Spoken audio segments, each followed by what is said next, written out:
பாகியராஜுக்கு எதுக்குங்க இந்த தேவையில்லாத வேலை? மலரோட தம்பிக்கு பொண்ணு பாக்குறது என்ன அவ்வளவு முக்கியமா இப்போ? நாம மலர அனுப்பி வச்சதே பெரிய விஷயம்.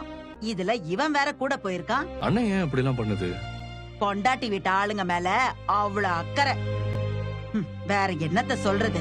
மலர் வீட்டுக்காரங்களோட எந்த நெருக்கமும் காட்ட வேண்டாம். மாப்பிள்ளைக்கு அது பிடிக்காதுன்னு படிச்சு படிச்சு சொல்லத்தான் செய்யறோம். கேக்குறதுல அவனுக்கு என்ன பிரச்சனை இருக்குதுன்னு தான் தெரியல. வேலை இருக்குன்னு போய் சொல்லிட்டு பொண்ணு பார்க்க போயிருக்கான். உன் தம்பிக்கு பொண்ணு பாத்துட்டு வந்தாச்சா? ஆமா அத்தை. பொண்ணு வீட்ல என்ன சொன்னாங்க?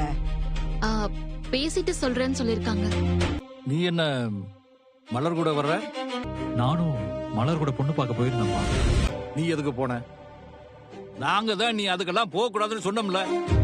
இங்க இருந்து ஒண்ணும் தெரியாதவ மாதிரி கிளம்பிட்டு வெளிய போய் என் பையனையும் கூட கூட்டிட்டு போனியாக்கும்.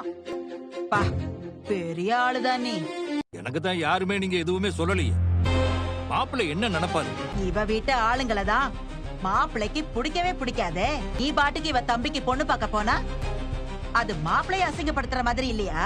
உன் அண்ணி நான் மொக்க வாங்கின கதைன்னு ஏதோ ஒரு கதையை ஊருக்குள்ள பரப்பிட்டு இருக்கா. அது என்ன கதைன்னு கண்டுபிடி பாப்போம். என்ன சொல்ற? எனக்கு ஒண்ணும் புரியல. நீ என்ன மொக்க வாங்கின? மலர், மதி, ரேவதி இவங்க 3 பேரும் மொபைல் ஒரு குரூப் வச்சிருக்காங்கடா. ரேவதி என்னடான்னா தங்கராஜ் மாப்பிள்ளைய பத்தி கலாய்க்கிறா. மலரும் சும்மா இல்லாம நான் மொக்க வாங்கின கதையெல்லாம் சொல்றா. இதெல்லாம் உனக்கு எப்படி தெரியும்? மலரே என்ன கலாய்க்கிற மாதிரி பேசும்போது மதி உன்னை பத்தி என்னெல்லாம் பேசியிருப்பா.